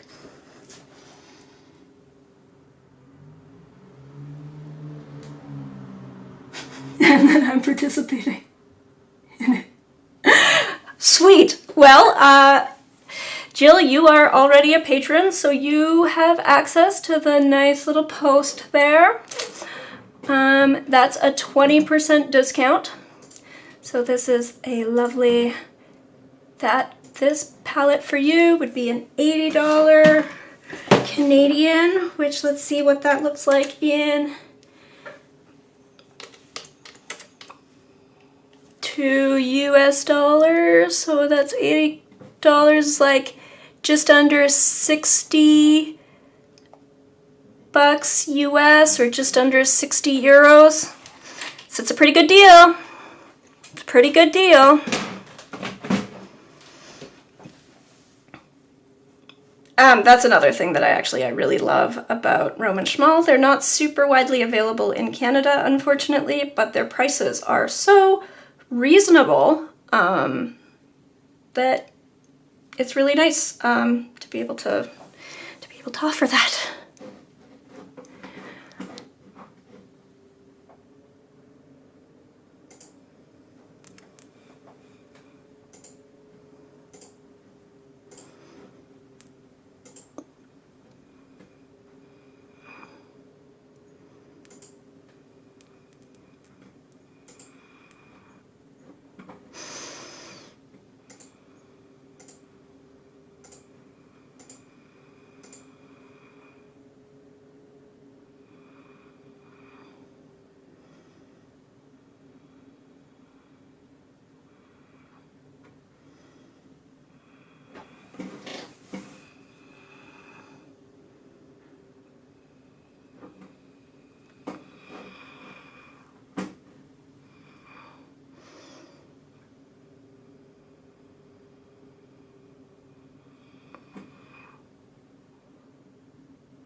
Anyway, so this is my selection of colors. Are there some color mixes that you'd like to see?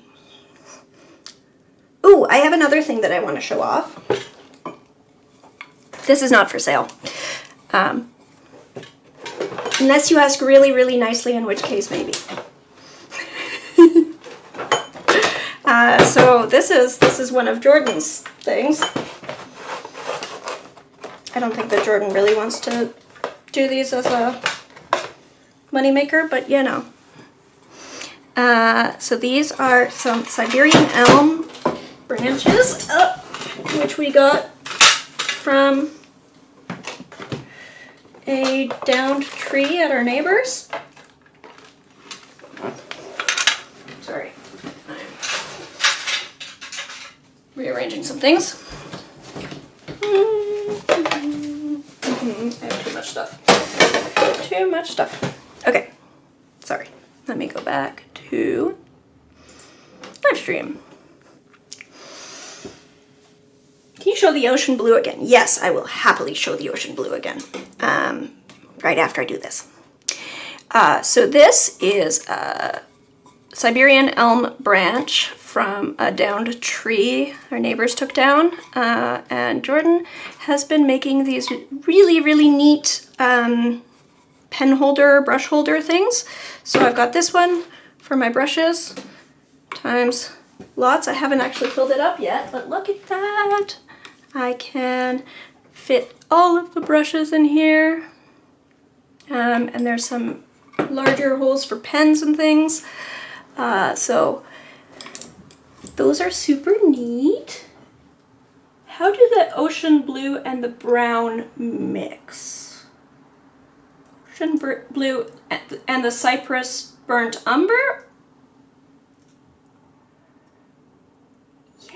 Yeah, so this is a neat little made for me thing. Jordan was really excited for me to share this. I don't know that he's wanting orders, but if you want to place your orders, just let me know.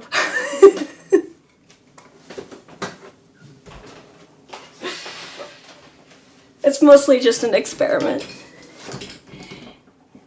Love Jordan's woodworking. Yes. Yeah. It's really neat. He's been making some really neat stuff recently. Okay, so I'm gonna push this one aside. I'm gonna go put this somewhere safer, because I'm not done with that yet. Push this aside. And then we can play with the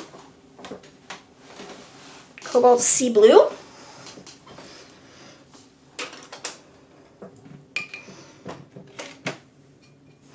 So, Cobalt Sea Blue, so if I apply it really thick, sorry, can you see it? If I apply it really thick, it's got a little bit of an opacity to it. Then if I add some water, but I'm not, like, I don't have a super sopping wet brush here, I can get a fairly smooth wash.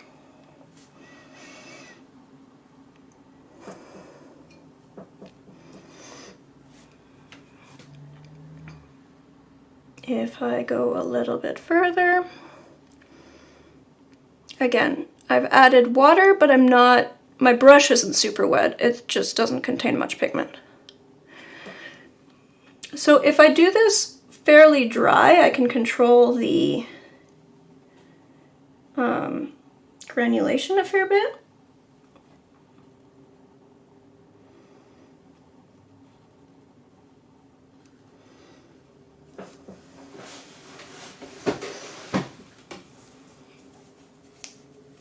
There's some line, like some line patterning, some unevenness appearing. That's because it's flat and it's cellulose paper. I could do this smoother if it was on an angle and I was working on cotton paper.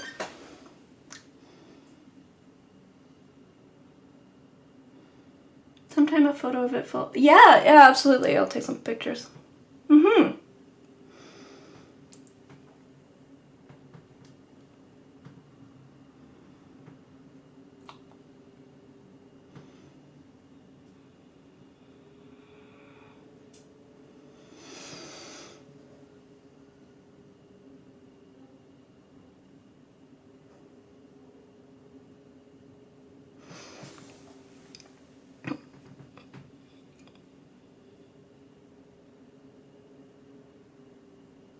And then what else? Then I'm going to, if I do the ocean blue again,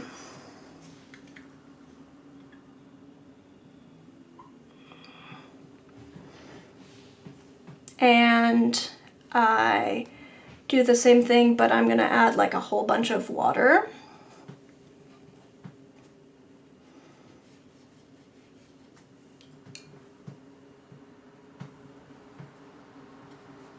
And add a whole, then you'll see a whole lot more texture up here if I do this like way waterier.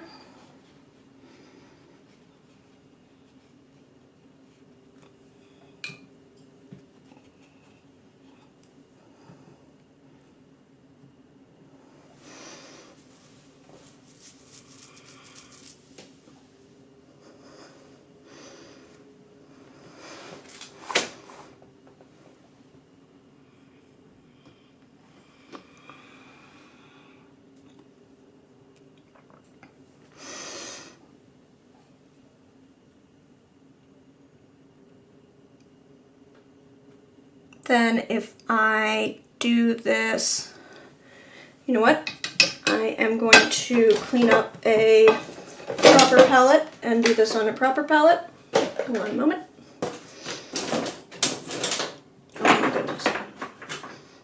Too many things on this corner of this desk. One moment, I'll be right back.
Hey Kelly, how are you?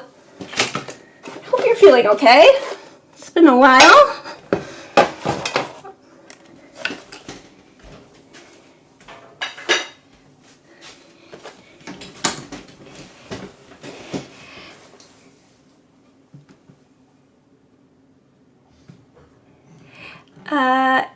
And then if I do this same ocean blue over on this palette, but I'm gonna spread it out quite a bit. And so then what happens here is the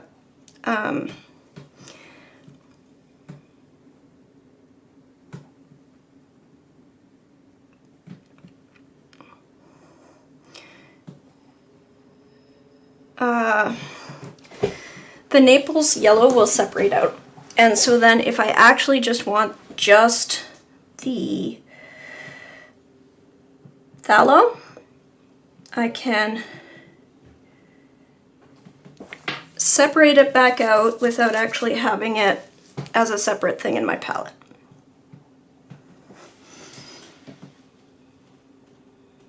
I broke my tibia and ankle yesterday, but what? Ouch! Oh my goodness!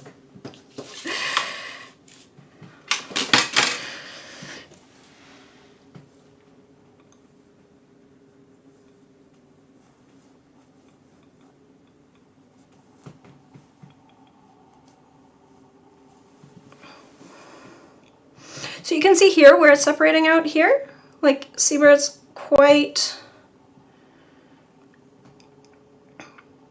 yellow? It's still a little bit shiny, I guess. I can't really see it so clearly. I will let that separate and over on, no, still this one that I want. Still this, still this. And if I, sorry, what requests did I have? Jill, you wanted to see the ocean blue with the cypress brown?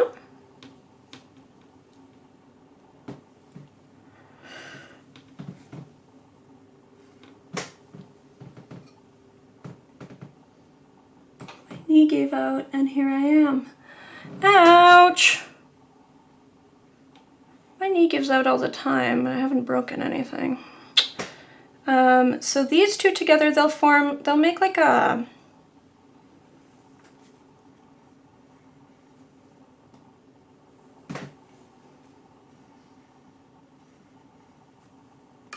that's kind of pretty. It's a very muted sort of hunter green sort of shade. If I add a bunch of water there, see what I can do texture-wise.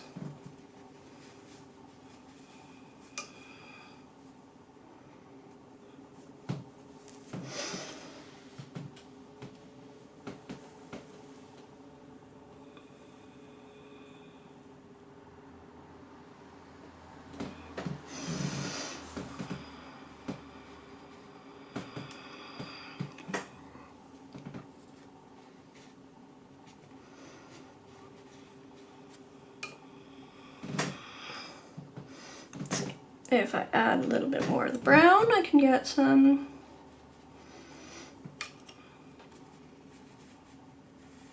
this is like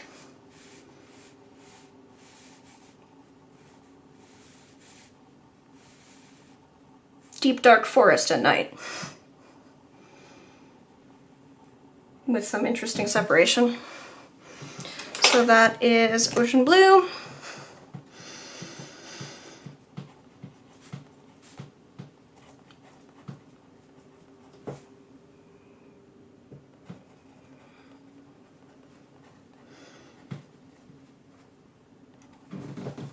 If you look at my little ocean blue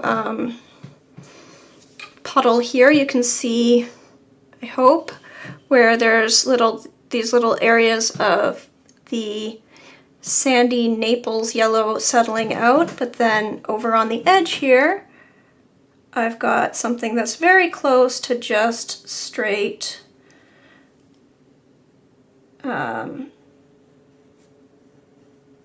phthalo blue.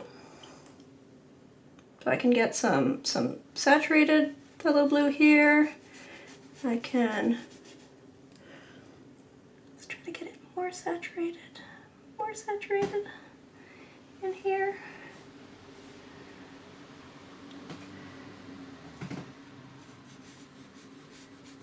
Anyway, if you do need just a clear blue, you can.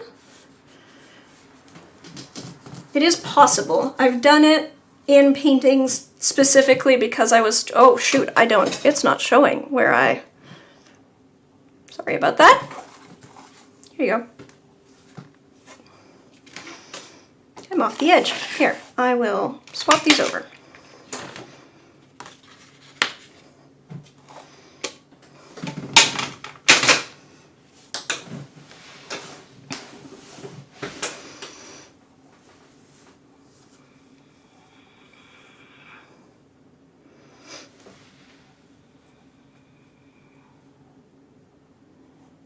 Bye, Joy.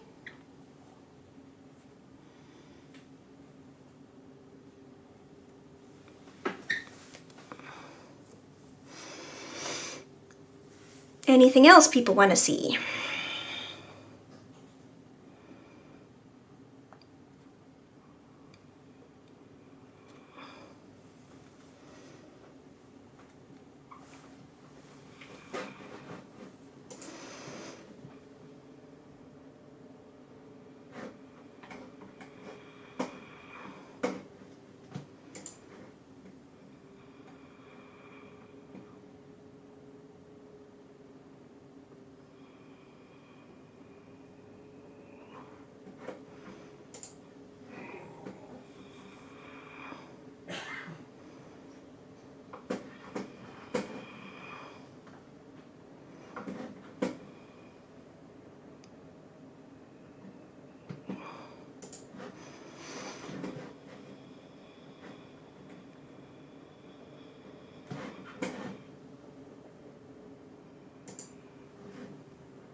Yes, sorry. This is a Roman Schmal palette. Lovely little Roman Schmal palette. It is a curated set. It's available through my web shop. There's a link and patrons get a discount.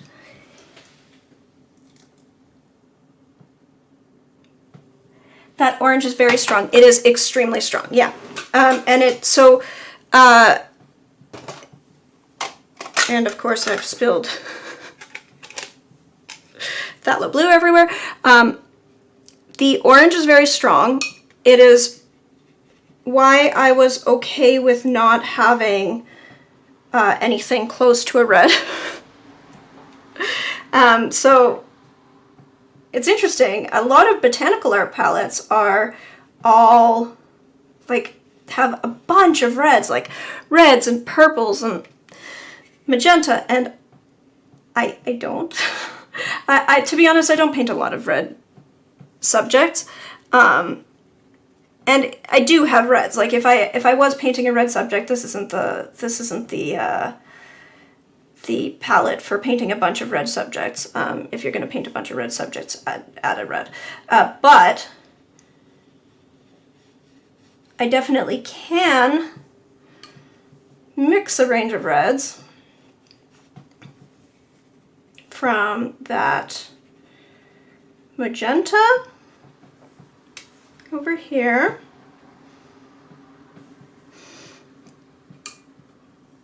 out to some bright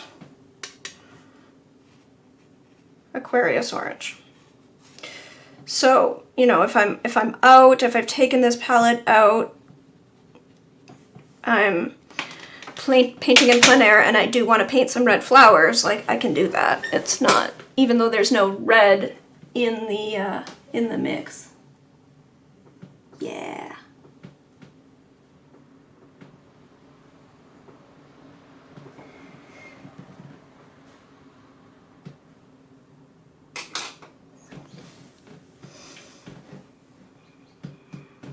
Oh, and I am off the bottom again. Sorry. Here we go.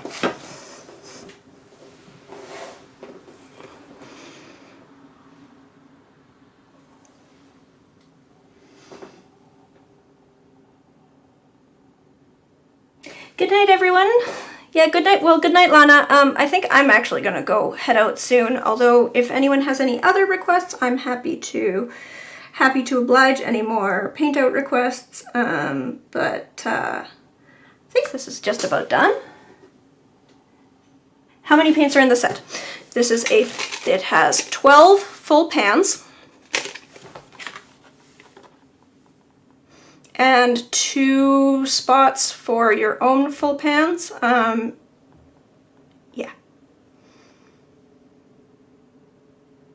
2 spots to add your own, plus 12.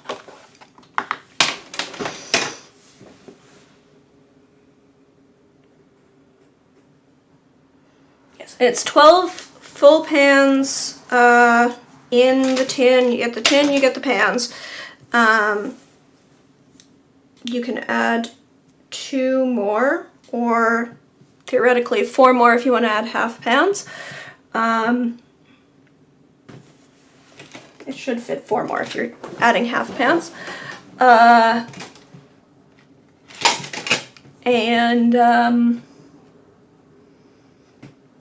it's $100 Canadian or $80 with an early bird Patreon code that's up on Patreon. And that's Canadian dollars, so that's like 60 euros or 60 American dollars-ish. After the discount code, because it's 80, yeah.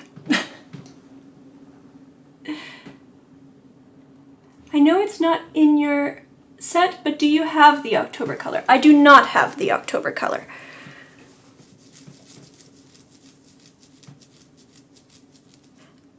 I thought that was interesting that there was an October color. Are there other, did he continue to release like November, December, etc.? Because I thought that was the plan, but then I only ever saw the October one.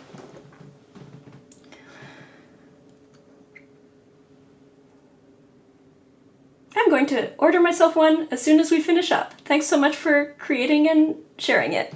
Thank you! Thank you! And I look forward to hearing your thoughts about it when you receive yours. I'm gonna, yeah, I think, again, unless somebody has any other swatch requests, that's about all I had planned for today. And then, yeah, stay tuned. I do have some extra content. I recorded a bunch of videos in November and December that never came out because life happened in a very unpleasant way. So I'm working through those now. There will be a bunch of videos coming out in the next couple weeks. And then and then next week I'm going to be officially launching this with a video and a promotion everywhere and better packaging pictures and stuff. But I've been sitting on it for a while. I wanted to offer a Patreon code anyway. I figured I could share it in a live stream. So yeah. See y'all later. Thank you. Bye-bye.